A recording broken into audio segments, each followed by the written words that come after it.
If you're looking for an Apple Pencil alternative that's perfect for jotting down some notes during a meeting or in the classroom, but you don't want to spend $129 for the Apple Pencil 2 or $99 for the original Apple Pencil, which depends on which iPad you're using, then the Adonit Note might be a good option for you. Before we get started, be sure to subscribe and hit the bell to get notifications whenever we share a video. The Adonit Note comes in at $49, which is significantly cheaper than the previously mentioned Apple Pencils. The Logitech Crayon, which is also another cheaper option that works well with the iPads that support Apple Pencil, is listed at $69, but you can find it closer to that $50 price tag on other reputable websites. The problem with the Crayon for me is that it's developed more for younger children, so it looks like something a child would use, which is not a big deal, but if you're looking to take this to work, it might not be the best option, so that's something to keep in mind. So for $49, what exactly are you getting with the Adonit Note? Well, in my opinion, you're getting a pretty good Apple Pencil alternative that works just as well as the Apple Pencil. At least in terms of latency, I really haven't been able to tell much of a difference when writing, and it's been extremely comfortable in the hand. I've been using the second generation Apple Pencil when the iPad Pros came out, and then I switched back to the original Apple Pencil for this video to kind of test everything out. And I've noticed that the first Apple Pencil is pretty uncomfortable to write with. The second gen Apple Pencil's flat ridge actually makes writing with it a much more enjoyable experience. The Note looks like a regular pen, and it really just feels like I'm using one too. It feels like I'm using a nice pen with my iPad, and I really like this experience. It's not trying to do or be anything more than what it is. There are two colors, a gold and a black option, and I'm personally happy with the black model that has the gold accents. It's a very clean and minimal look.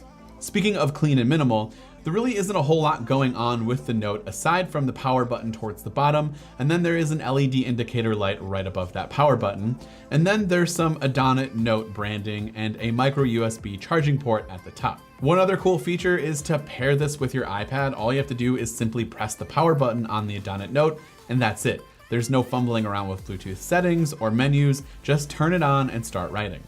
Of course, there are a few negatives with the Note. For me personally, there are two main issues with the Note, and charging is one of them. Micro USB is something I wish we could get rid of entirely, but companies still use it, and so in this case, you're going to need to have a micro USB cable. You can use the one that's inside the box or whatever one you have, but you're gonna have to carry that around with you. I would have preferred to see Lightning or USB-C since they designed this product with the 2018 iPad Pros in mind, which has a USB-C port. Thankfully, battery life is actually pretty excellent, and so charging is not something you'll have to do all too often. You can use the Note for like 12 straight hours on a full charge, and there is a quick charge feature that provides you with 1 hour of battery life in just 4 minutes. If you're an artist, the Adonit Note might not work out for you since it's missing pressure sensitivity. And so shading or trying to have different levels of thickness in your lines when drawing, it's gonna be an issue. And there are other products like the Apple Pencil 2, which is much better for this. Aside from those two issues, however, I've had nothing but positive thoughts about the Adonit Note so far. The native palm rejection works great. I can rest my hands on my iPad Pro and there's no accidental writing or issues in that department. And as I mentioned before, the latency is actually pretty incredible for something that's not an Apple Pencil. Now, it's not as great as the Apple Pencil, but for most people, it's really gonna be not a big deal or really that big of a difference. And it looks fantastic, and it's more suitable for the workplace over something like the Logitech Crayon, which is targeted more towards children. I know the Apple Pencil 2 has a lot more features built in, and it is a great option. It's just much more expensive than the Adonit Note. And so for those who want to cut out the fluff and are just looking to write down some thoughts or some notes on their iPad, then there is absolutely no need to spend the extra $50+ for either Apple Pencil. So let me know what you think about this product in the comment section down below. If you have one, let me know your thoughts, or if you're thinking about picking up a different alternative, let me know which one in the comments down below. This has been Dan with Mac Rumors. Thanks for watching, and I hope to see you around in the next video.